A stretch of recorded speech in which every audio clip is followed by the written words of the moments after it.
If you can see, you see my full screen. Just want to confirm that. Yep. Okay, great. So really, there's a couple of things that I want to point out when we talk about managing hydrogen.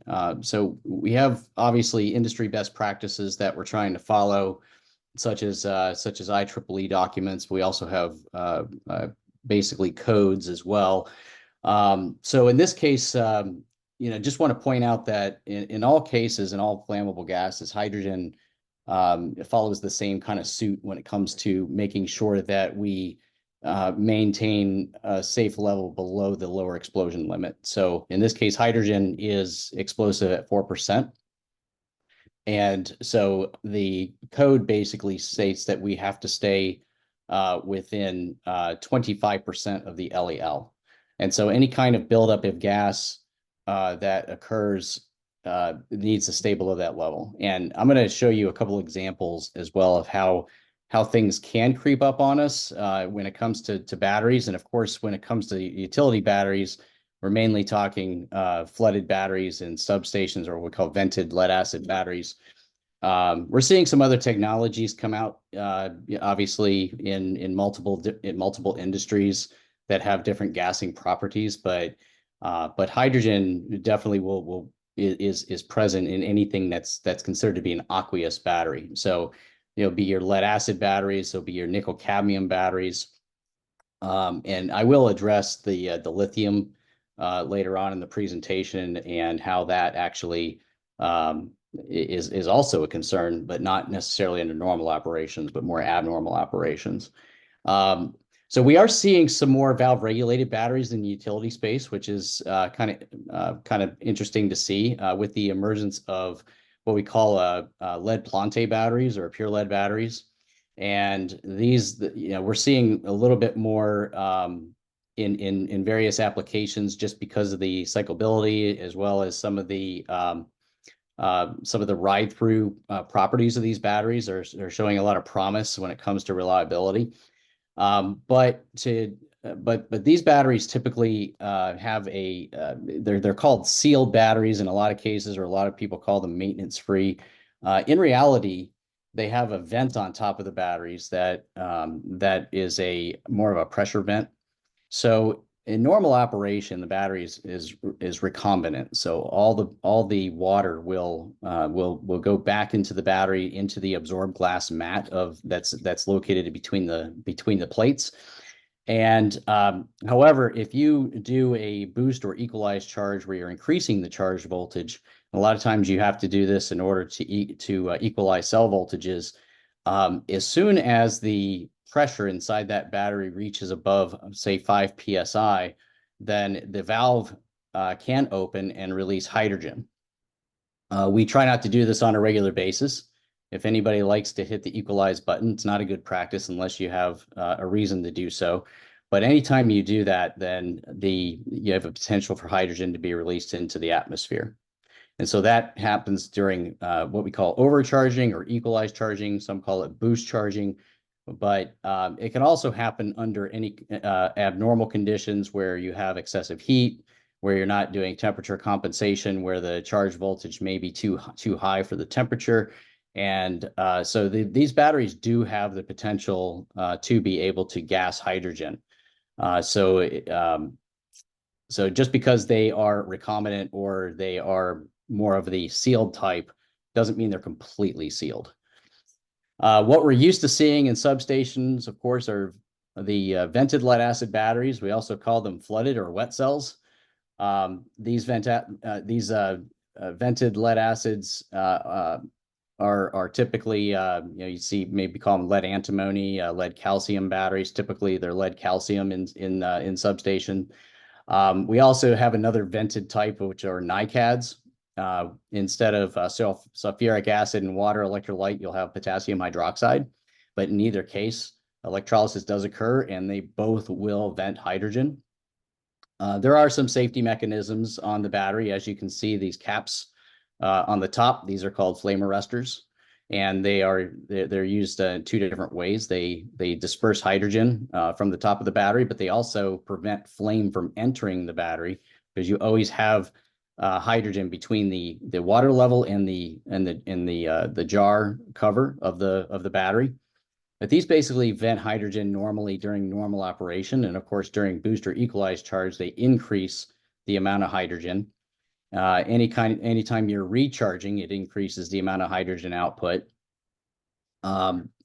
So in this case, we do have ventilation standards, which we'll talk about here in a couple minutes when it comes to properly ventilating hydrogen out of the battery area or the battery room. And it really depends on the charge. I'm sorry, flip slides. Depending on the charge state of charge that the battery is in. So it's on float voltage. It's a minimum amount of hydrogen being produced. If you're on boost equalized charge, then you're going to produce more hydrogen.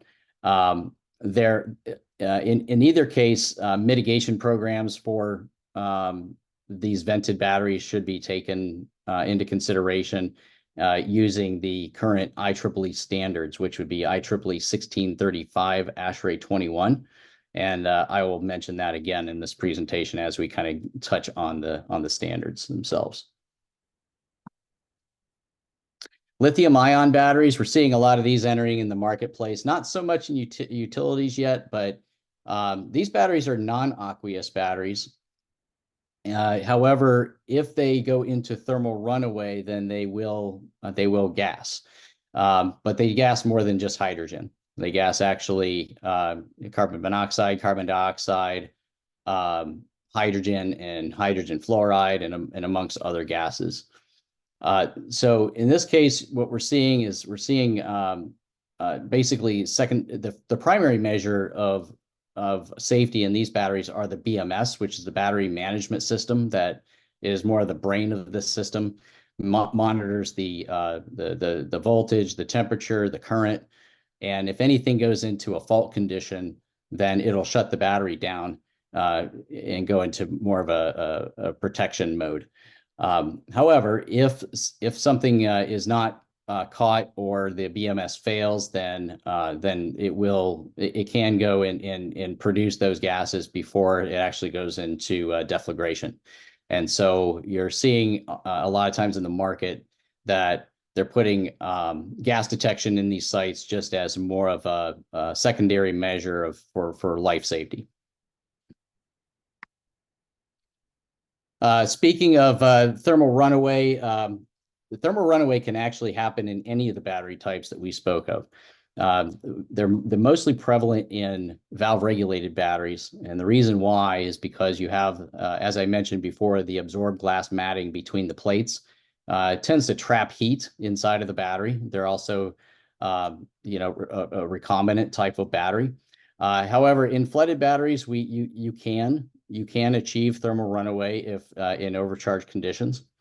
And basically, this is just an increase in the in current, which leads to an exothermic reaction. And in this case, the battery just has a hard time cooling down. You're going to release a lot of hydrogen. And if the battery continues to be charged, then the battery just simply won't cool down, and it will and it basically goes into an overcharged condition.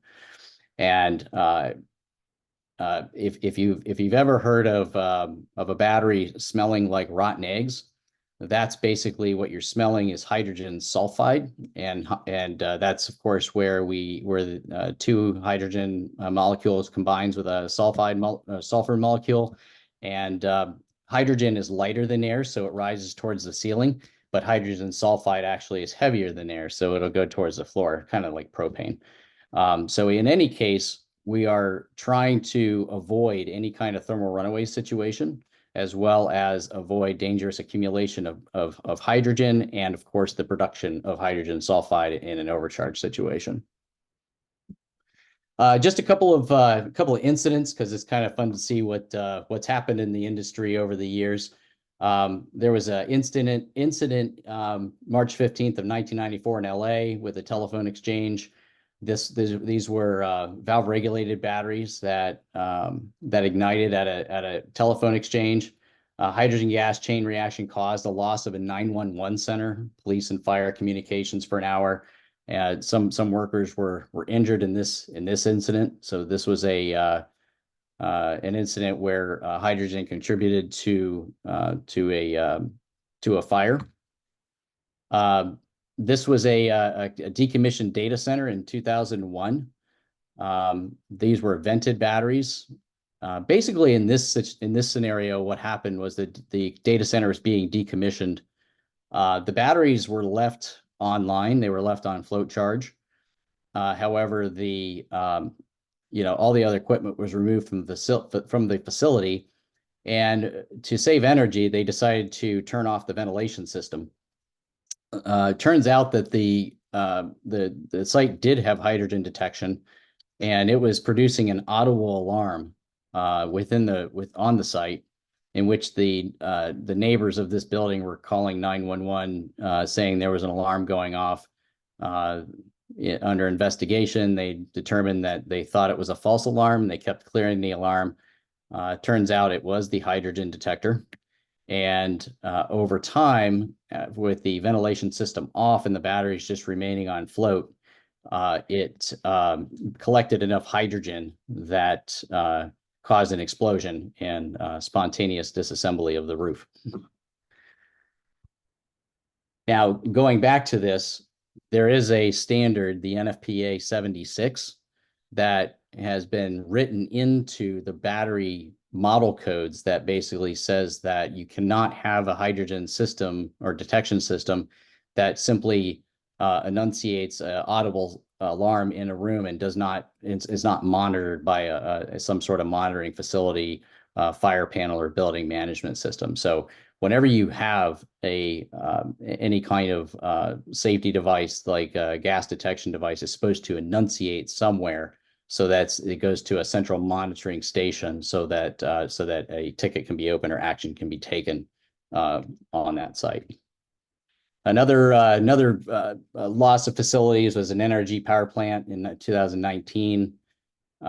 This was a lead acid battery bank. An electrical fault led to a fire, and they extinguished this with no injuries. But again, if in this case they didn't, hydrogen may have been a contributing factor, but which of course led to a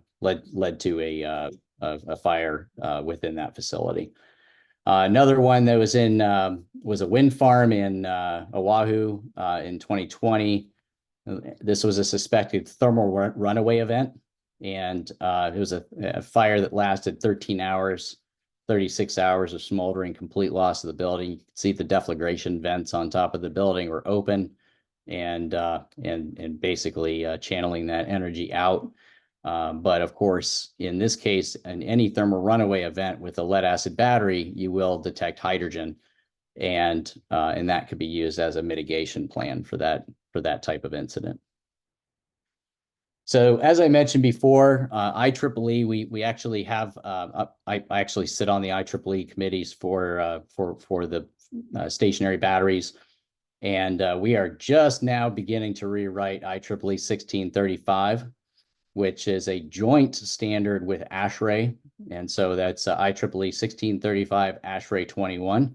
It actually details the hydrogen evolution based on the battery type.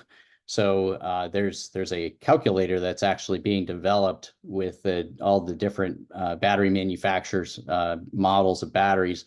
You can add the room size, you can add some of the characteristics of the site as well as the battery type, and it'll calculate for you what the hydrogen evolution will be for that battery type and how much ventilation you really need in a given room. I have an example that's coming up here in I think the next a few slides from now. But basically, it considers the heat and off-gassing variation from the battery type, and it also provides basically a specific hydrogen concentration examples when it comes to charging and operating cycles. So basically, what that means is gives you the best case scenarios on float voltage, and then it also goes through the worst case scenarios such as boost equalized charge, thermal runaway, and charger runaway, and we'll go over that here in a few minutes. But basically, these detailed calculations provide you guidance to be able to design ventilation systems that meets the specific battery room or room that the batteries reside in, whether it be a substation or a SCADA system or whatnot. So there's definitely some help out there, and that document can actually be found either on IEEE or on TechStreet. So when we talk about codes, the ventilation codes typically are developed through a couple of organizations, the International Fire Code and also the National Fire Protection Association. The language is fairly similar, and so it'd be IFC section 608 for some of the older codes that are still adopted. The newer version is chapter 12. And so in this case, they both say that that battery rooms or enclosures need to be kept below 1% of room volume, which is 25% of the lower explosive limit.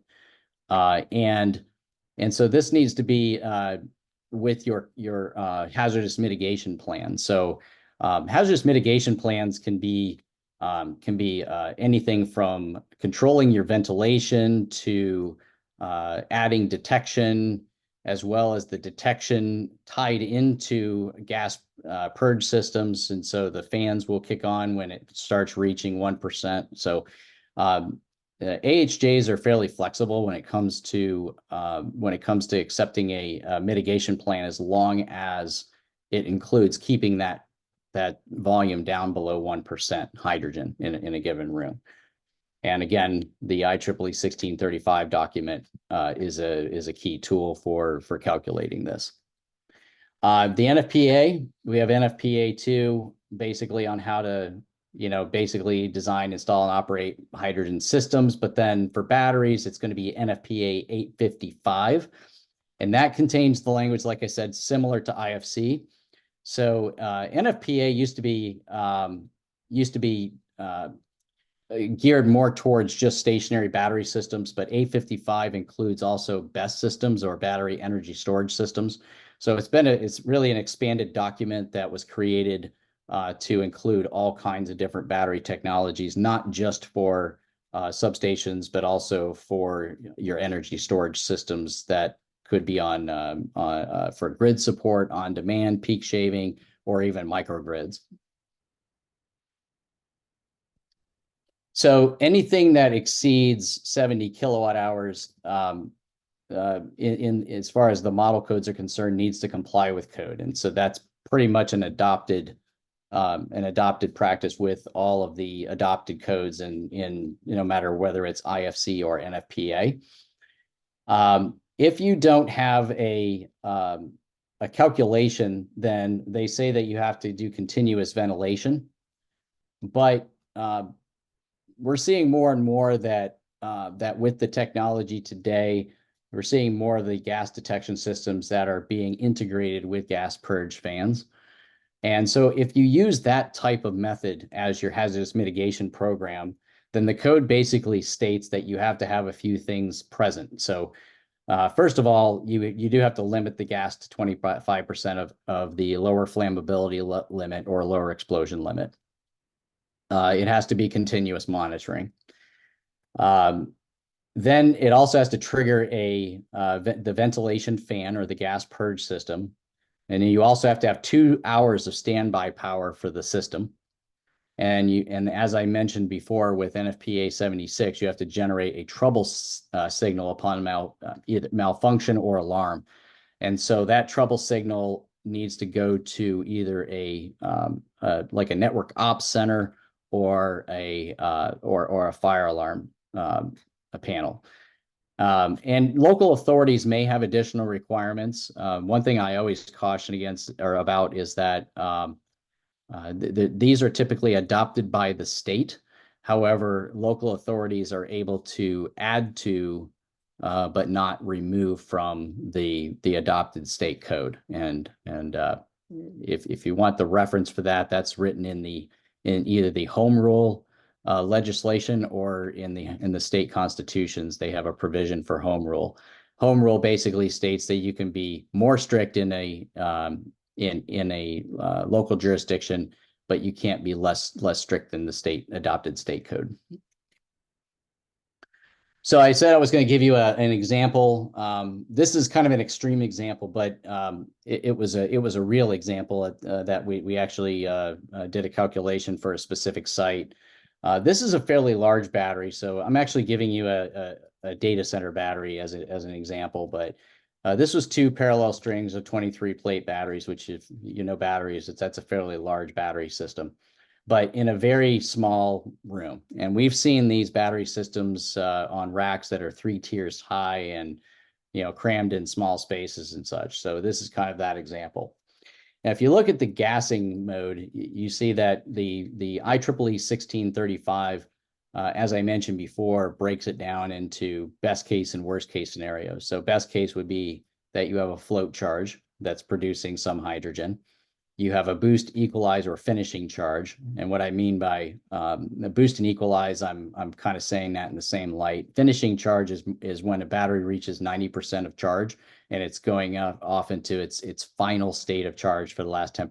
So we consider that a finishing charge. Initial charge would be if I just installed the battery and I'm giving it an initial equalized charge. And then charger runaway means that the charger is malfunctioning and ramped up to its maximum voltage and basically causes the battery to go into thermal runaway. So in this case, in each of these scenarios with this battery, the calculations prove that for this size of room and this type of battery, I need 3.18 CFM of airflow in that room. As soon as I go into boost charging, you can see I need now 10.6 CFM.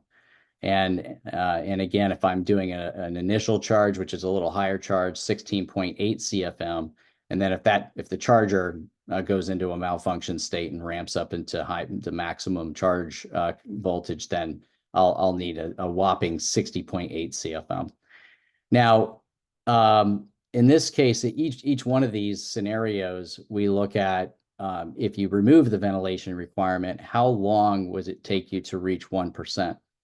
And as you can see, things are not really, they don't happen in minutes or seconds. They pretty much happen in hours or days. And so float charge, as you can see, takes many days. And back to that picture I showed you earlier, that took many days. That wasn't a short event that all of a sudden it developed a lot of hydrogen and blew the roof off the ceiling. That was something that happened over a long period of time.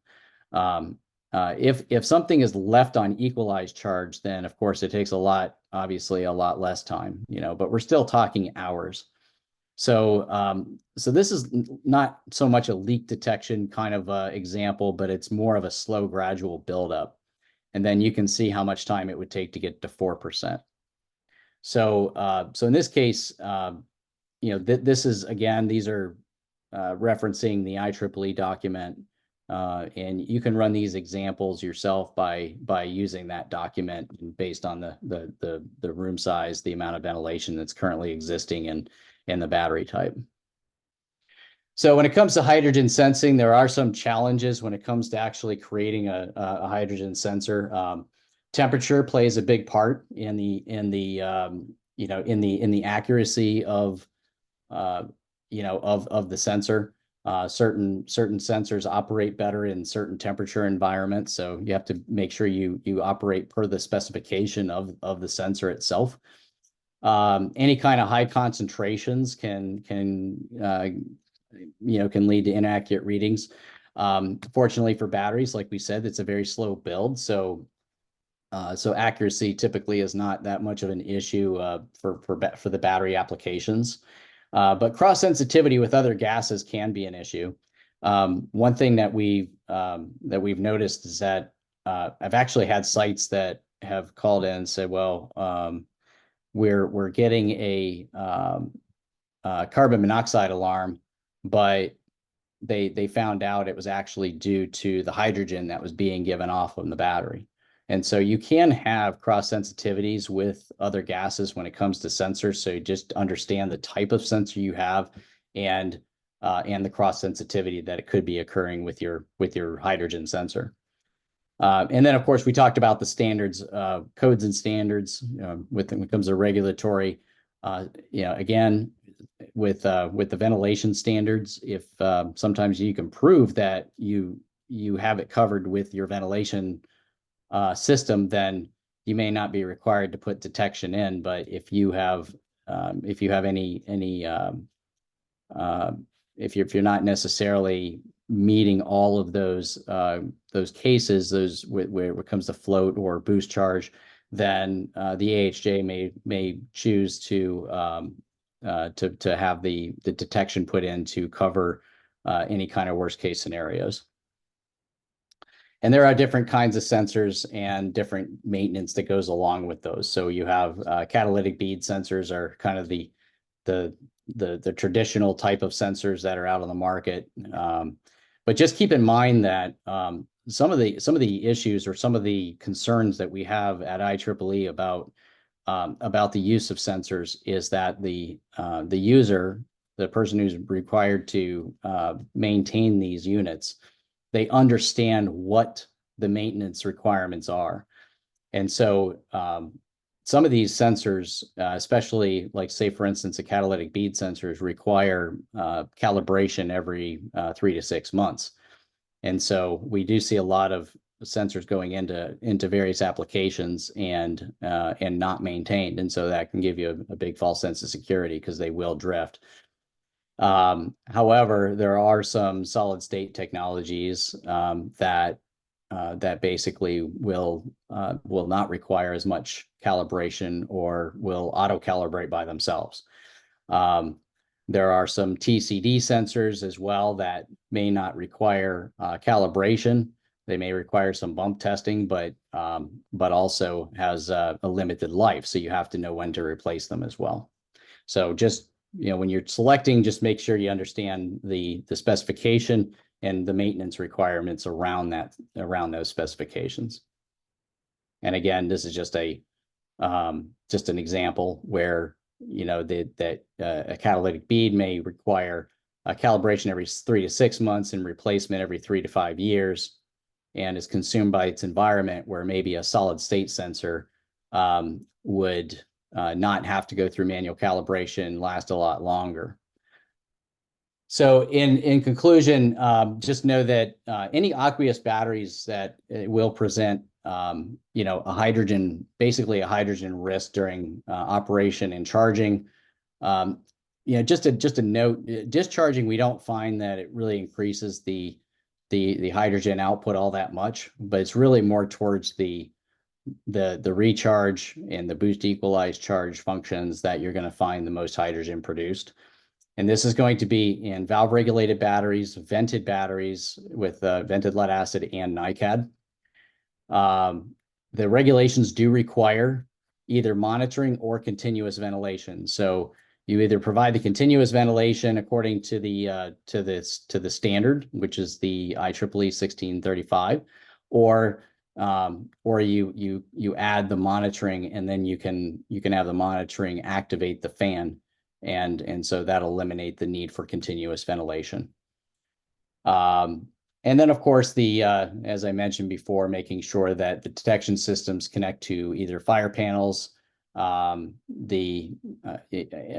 battery monitoring system, or a building management system, or a SCADA system.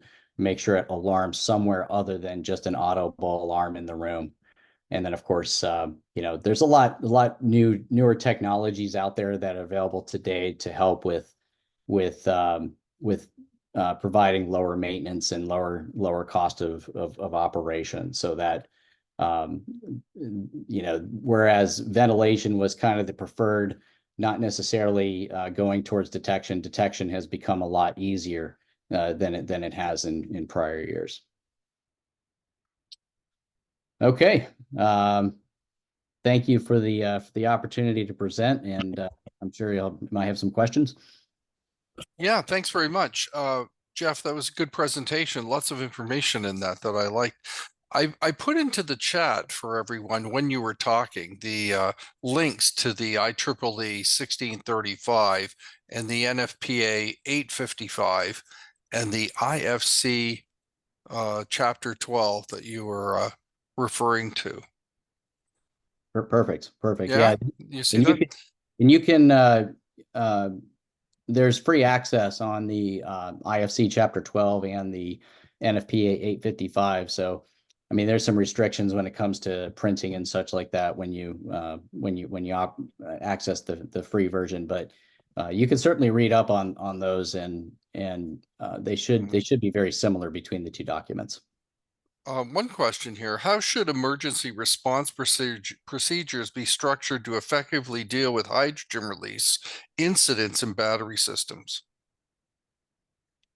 Okay, so so basically the hydrogen systems, we recommend that the threshold set points are set at 1% and 2%, and then also there's a fail alarm. So basically what that means is that at 1% hydrogen, then you should have a plan that activates either an exhaust fan, or you can even do some manual evacuation of the hydrogen in the space. So at 1%, it's very safe to go in and actually deal with it.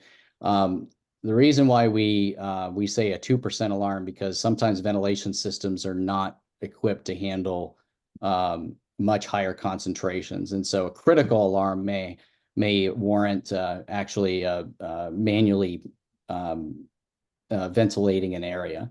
And so basically a hazardous mitigation plan should include all those what if scenarios. You know, what if we reach 1%? What happens? What if we reach 2%? What happens? Fail would be if it lost communication with the sensor itself.